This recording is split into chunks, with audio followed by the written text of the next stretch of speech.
Eh ben, salut François, ça fait plaisir voilà, de discuter avec toi de ce film qu'on a présenté en début de semaine, Zai Zai Zai Zai. J'ai bien 4 Zai Zai Zai Zai parce que effectivement il faut suivre la musique. C'est ton dernier film, ton 7e film, si ma mémoire est bonne. Et donc celui-là, c'est une adaptation. C'est ta première adaptation, celui-là? Non, c'est alors j'ai fait deux autres adaptations. Une adaptation de nouvelles de Vincent Ravalec quand on fait 15 ans et demi, c'est deux nouvelles de Vincent Ah ouais, Ravalec. d'accord. Et donc on les avait adaptées avec lui. Et Le jeu de la vérité, c'est une adaptation de la pièce de théâtre de Philippe Ah Lelouch. oui, oui, l'adaptation de la pièce, oui. Mais en BD, Ouais, c'est la première. c'est la première. C'est la première fois. Et pourquoi Fab Caro alors? Pourquoi s'être arrêté là-dessus et sur celle-là en particulier? Alors, alors moi, ça fait un moment que j'aime l'univers de la BD. Je suis hyper fan de BD. Je trouve que d'une manière générale, en termes de créativité et en termes de folie de scénario, il y a vraiment, il y a des perles, il y a des choses formidables, quoi.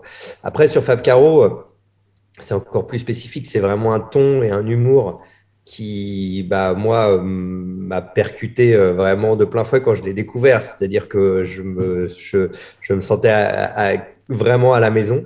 Ça me parlait énormément. Cette espèce euh, de ton qui parle à la fois de choses très fortes autour de la société, qui est une espèce de critique un peu acerbe de plein de nos petits travers, etc.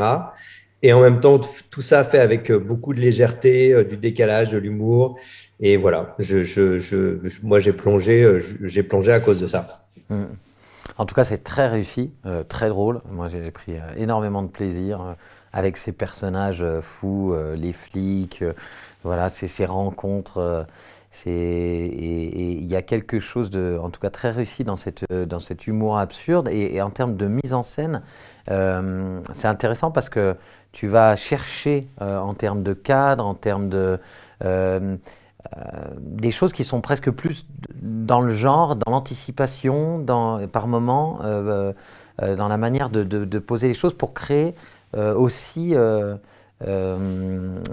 pa- par le cadre, on va dire une forme qui est celle de l'absurde, quoi.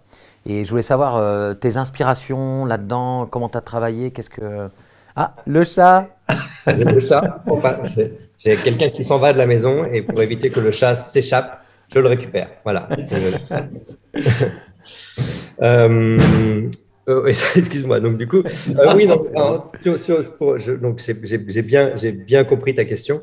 Euh, bah, alors déjà, il y a plein de choses. C'est-à-dire que déjà, il y a la création de cet univers. C'est-à-dire que il y avait un aspect qui nous amusait beaucoup, qui était l'aspect dystopique. C'est-à-dire qu'on est dans une société qui est la nôtre, mais pas tout à fait la nôtre, avec un truc un peu justement paranoïaque. Un peu à la Big Brother et ce sentiment que cette société de consommation en fait fait la loi parce que avoir sa carte de fidélité c'est la norme et ne pas l'avoir c'est un délit. Donc voilà, c'est presque notre société mais pas tout à fait. Donc voilà, créer une sorte d'univers, on aurait pu aller beaucoup plus loin, mais on voulait justement par des détails s'amuser avec justement cet univers possiblement dystopique. Et puis après, quand tu parlais des cadres, les cadres, c'était aussi une manière pour nous de prolonger le travail de la BD, où Fab Caro, justement, il travaille quelquefois par juste un dessin dans lequel il décline, la situation se décline, les personnages se déclinent juste dans un seul cadre et dans une épure et une simplicité qui justement met en avant l'absurde de la situation. Et pour nous, c'était très important de prolonger ce travail-là, justement. Hmm. Tu as fait un beau travail d'adaptation aussi avec ton scénariste Jean-Luc Gaget pour faire en sorte que ce ne soit pas justement des vignettes, mais vraiment une histoire familial, voilà, qui va jusqu'au bout de quelque chose. Quand vous avez travaillé, alors qu'est-ce que vous avez rajouté quelque part? En fait, on savait très vite qu'il fallait justement qu'on rajoute des choses parce que la BD était un peu courte pour juste l'adapter telle qu'elle. Cette idée de creuser l'histoire familiale, c'est-à-dire dire que la cavale de notre héros crée justement une séparation avec sa femme, avec son enfant, et qu'il y a ce lien intime qui tout d'un coup se détend, et est-ce qu'à un moment donné, il va pouvoir retrouver sa famille. On s'est dit que c'était le fil rouge important et émotionnel qui allait nous permettre de justement garder cette espèce de liberté et de folie de pouvoir passer d'un univers à l'autre. Et donc, le côté, l'écueil du film à sketch, en fait, je voulais quand même garder malgré tout le côté un peu sketch, un peu comme dans la BD, le plaisir de passer d'une page à l'autre, où tout d'un coup, on passe de l'Assemblée nationale à un plateau télé, à la cuisine chez des gens, ou le commissariat, etc. On bascule d'un univers à l'autre. Et j'avais envie de garder ce plaisir-là de bascule, mais je savais qu'il y avait un risque qui était qu'on pouvait à un moment donné perdre l'intérêt du spectateur. Même ça peut être très très drôle au bout d'un moment si on s'accroche pas à quelque chose. On peut perdre l'intérêt du spectateur. Donc voilà, donc on a vraiment travaillé sur ce fil émotionnel du héros, et on est allé assez loin dans le lien pour que savoir si oui ou non va-t-il retrouver sa famille à la fin du film. Et alors, Jean-Paul Rouve, hein, c'était une évidence pour toi, non? Enfin, oui, d'une certaine manière, c'était une évidence pour deux raisons. La première, c'est parce que ça fait un moment qu'on cherche à faire un projet ensemble. On est plutôt potes, on s'entend bien, et puis on partage plein de choses, plein de références. Voilà, justement, on s'échange des BD. On parle de plein de choses. Et puis, donc, quand il y a eu ce projet de Zai Zai Zai Zai, oui, allez le voir pour lui proposer le rôle principal. Pour moi, c'était très naturel. Et en plus, il y a dans l'univers de Fab Caro une vraie filiation avec ce que lui, il a fait avec les Robins des Bois. Donc il y avait quelque chose de super naturel. En tout cas, c'était dur d'imaginer quelqu'un de plus en adéquation avec le personnage et capable d'absorber l'absurde, parce que c'est vrai qu'il a quand même ce visage qui encaisse l'absurdité, mais de manière phénoménale. C'est un réceptacle idéal pour ça. Et les autres choix de casting, ils sont marrants quand même aussi.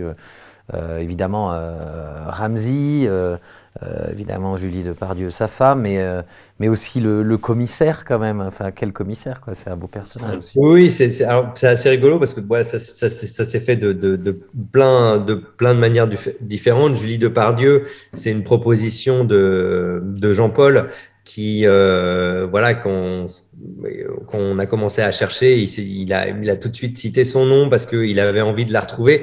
Il avait depuis Podium où ils avaient tourné ensemble, ils n'avaient plus retravaillé ensemble, et ils étaient restés super copains, et ils avaient finalement très envie de se retrouver. Et Julie, qui connaissait pas Fab Caro, je pense que c'est assez rigolo parce c'est comme si elle était aussi faite pour cet univers d'une autre manière. Elle a ce côté un peu poétique et lunaire qui rentre vraiment super bien dans l'univers de Fab Caro. Ramzy, c'est un ami aussi. Je lui ai fait découvrir la BD, il adore. Et puis bon, voilà, pareil, avec Eric et Ramzy, il y avait plein de choses aussi dans ce qu'ils ont pu faire. Donc, pareil, la filiation était logique. Et pour Yolande Moreau, c'est un peu plus particulier. C'est-à-dire qu'au départ, moi, j'avais envie de retrouver André Dussolier voilà. Donc, on s'est tellement bien entendu sur Adopte un veuf. On avait très envie de rebosser ensemble. Il y avait ce rôle de commissaire qui pouvait être très, très amusant. Je lui ai proposé. Il a dit oui tout de suite. Et voilà, on avait envie aussi de se retrouver. Et puis quand est arrivé le moment où il fallait organiser le tournage, bah, on s'est rendu compte que c'était pas possible parce qu'il était déjà engagé sur une série de télé qui tournait au Maroc. Et on n'arrivait pas, impossible de faire caler, de faire coïncider des dates, quoi. Donc on était très malheureux tous les deux. Et lui, il disait, s'il te plaît, me remplace pas. Enfin, j'espère que mon remplaçant sera super, etc. Et puis c'est vrai que voilà, je me dis pour André, il fallait que je trouve une idée qui sorte de l'ordinaire et qui soit vraiment diamétralement opposée, etc. Puis on a commencé à cogiter. Puis le nom de Yolande est arrivé comme ça. On s'est dit, on va féminiser le personnage. Et tout de suite, on a pensé à Yolande. Et puis, on lui a proposé. Elle connaissait pas non plus Fab Caro. Je lui ai envoyé la BD et le scénario en même temps. Et puis, pareil, comme une évidence, elle s'est fondue aussi dans l'univers avec toutes ses propositions. C'est elle qui a proposé de mettre une perruque. Voilà, son jogging. Enfin bon, ce personnage totalement fou qu'elle a incarné. Enfin, voilà. Qui a un côté un peu Bruno Dumont. Hein. On est vraiment, elle a un côté quinquin, quoi. Tu vois, elle sort de, elle pourrait être dedans, quoi. Tu vois, ça, Ouais. très en décalé. Et il y a un truc qui est aussi hyper intéressant dans ton travail sur le film, c'est la musique. Bah, y a déjà la musique avec Yuxek, et puis il y a ce moment hyper bien réussi avec cette chanson incroyable en mode Les Enfoirés pour sauver le personnage principal. Comment ça s'est fait ça? Parce que c'est vraiment super bien foutu. Hein. Bah oui, oui. Alors ça, c'est un peu ma marotte depuis le début. C'est-à-dire que quand je fais la buzz avec Thomas Sorio, sur le scénario, on voit que le personnage, il chante une chanson. On a envie tous les deux que la chanson, elle soit super. Et puis au final, on fait bosser des gens et puis on fait Alphonse Brown qui fait le frunk et du coup le morceau devient un tube parce que pour nous c'était très important que ce soit pas cheap et donc cette chanson qu'il y a dans Zai Zai Zai Zai qui est donc un peu forcément une référence aux enfoirés, aux chanteurs pour l'Éthiopie, USA for Africa, etc. Bah voilà, de la même manière, j'avais envie que ce soit pas jamais cheap et que ce soit super réaliste. Et donc on a fait appel à Benjamin Biolay qui s'est emparé du truc de manière incroyable et qui a fait une vraie chanson et totalement au premier degré parce que je pense pas qu'elle soit. Enfin, elle est au bout du bout forcément. C'est une sorte de parodie, Mais super bien foutu. Elle pourrait être une vraie chanson de la soirée des Enfoirés. Vraiment. Enfin, c'est. Exactement. Non, l'idée, c'était de faire une vraie chanson. Alors après, la manière dont on l'a fait, c'était totalement rock'n'roll parce que finalement, la chanson, je l'ai eue quelques jours avant le tournage. On a appelé on avait juste calé une demi-journée de tournage dans un studio pour enregistrer et tourner. Et on a appelé tous les copains qui pouvaient venir et que ça amusait. Alors la chance que j'ai eue, c'est que c'est vrai que l'air de rien, Fab Caro a très bonne presse auprès du cinéma. Benjamin Biolay aussi, donc je pense que ça Benjamin doit Biolay être. aussi. Donc c'est vrai que et Benjamin Biolay et Fab Caro, c'était deux arguments de poids pour convaincre les gens de venir s'amuser avec nous pendant cette demi-journée et chanter cette chanson. Ouais. En tout cas, c'est très chouette. Et Yuxek, alors, c'est une rencontre sur ce film ou. Yuxek, c'est une rencontre Ouais. sur ce film. D'une manière générale, les producteurs du film, Thibaut Gast et Mathias Weber, ils m'ont un peu poussé à sortir de ma zone de confort de manière générale et donc de rencontrer le maximum de nouvelles personnes. Et parmi tous les gens, toutes les nouvelles collaborations, il y a en effet cette collaboration avec Yuxek qui s'est super bien passée. Voilà, un peu la sensation que on avait travaillé ensemble depuis longtemps. On partageait pareil, on partageait plein de références et puis c'était très chouette avec juste une petite frustration personnelle, c'est que le travail s'est fait en plein premier confinement et moi qui adore aller dans les studios avec les musiciens pour les regarder travailler, pour partager, enfin voilà, pour être dedans, pour avoir vraiment les mains dans le cambouis avec eux.